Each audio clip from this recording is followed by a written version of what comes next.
Merhaba dostlar, kanalıma hoş geldiniz. Bugün sizlerle CapCut uygulamasını nasıl İngilizce bir şekilde indiririz onu göstereceğim. Daha önce ben de uygulamayı indirdim. Öncelikle web sitesi üzerinden kullandım. Orada da Çinceydi. Ee, Daha sonra uygulamayı indirdiğimde de Çinceydi. Çince kullanmak biraz şey yapabiliyor, insanı sıkıntıya sokabiliyor. İngilizce kullanmak tabii çok daha rahat Çince kullanmaya göre. Ben de nasıl Çince indiririz onu göstermiş bulunacağım. Google Chrome'a giriyoruz. CapCut.com. Normal şartlarda ben siteye girdiğim zaman CapCut.cn şeklinde çıkıyordu. Aşağı indiğimiz zaman uygulamayı yükleyebiliyorduk. Fakat uygulamamız Türkçe özür dilerim, İngilizce değil, Çince bir şekilde iniyordu. Tabi bu biraz bizi zorluyordu. Biz buraya CapCut.com şeklinde yazalım. Ben açıklamaya linki bırakırım. Daha sonrasında bundan sonrası zaten çok basit. Download for free. CapCut uygulamasının inmesini bekliyoruz. Evet dostlar, CapCut uygulamamız indi. Şimdi kurulumuna geçelim. Basit bir kurulumu var. Direkt bir şekilde install now diyorum. Evet, şu an yükleniyor.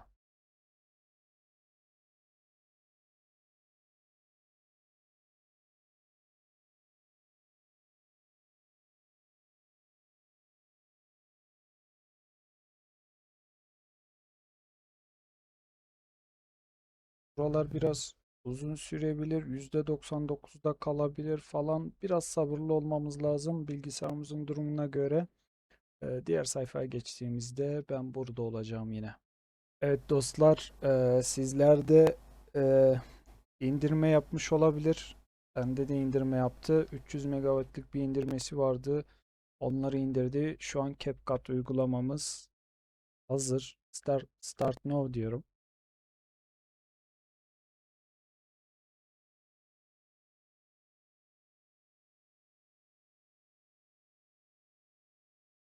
Evet, ben daha önce bazı çalışmalar yapmıştım. Ondan ötürü bu çalışmalar burada gözüküyor. Hemen startlayalım bir girelim.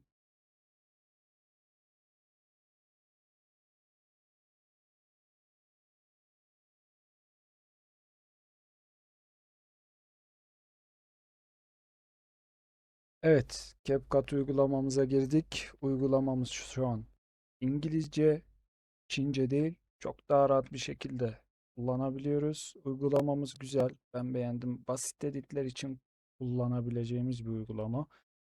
Kendi içinde medya kitaplığı var. İşte ses kitaplığı var. Güzel sesler var içinde. Editlerde kullanabileceğimiz yazı tipleri olarak ben beğendim açıkçası. Çok fazla yazı tipimiz var. Farklı şekillerde template'ler var. Onları da kullanabiliriz. Cidden güzel template'ler var. Sticker bölümünü ben pek fazla kullanmıyorum ama siz kullanır mısınız artık bilmiyorum. Çok fazla güzel stickerlarımız da var.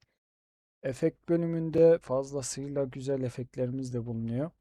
Onları da kullanmak isterseniz artık bundan sonra sizin nasıl kullanacağınıza bağlı. Geçiş efektleri de güzel. Ben biraz daha fazla olmasını beklerdim ama şu anlık yeterli gibi. İleride umarım daha fazla olur. Filtrelerimiz var ve geri kalan bir sürü özelliğimiz var. Şimdi bir şeye de daha da değinmek istiyorum. Benim yaşadığım bir sorundu aslında. Çözümü de çok basit. Şöyle ki eee, export aldığımız zaman çıktı dosyayı çıkarmak istediğimiz zaman eee CapCut'ın filigranını görüyorduk. Normal şartlarda şu an siz kurduğunuz zaman export almak istediğiniz zaman filigran görürsünüz çıktı aldığınız dosyayı. Onu görmemek için Remove Watermark yazan bölüme bir kere tıklarsınız. Burada gördüğünüz gibi şu an normalde bir CapCut filigranı var. Tıklarsınız, sizden şunu ister.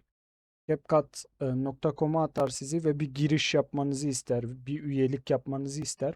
Onu yaptığınız zaman filigranı isterseniz kaldırabilirsiniz, isterseniz bırakabilirsiniz.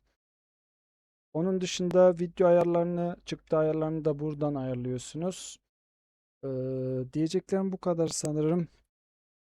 Bir sorunuz olursa yorumlarda belirtirsiniz, bir öneriniz olursa yorumlarda belirtirsiniz. Açıkçası ben uygulamayı fazlasıyla beğendim. Dediğim gibi basit editler için uygun bir edit programı. Movavi'den falan, Wondershare'den falan biraz daha iyi gibi duruyor. Bu kadar.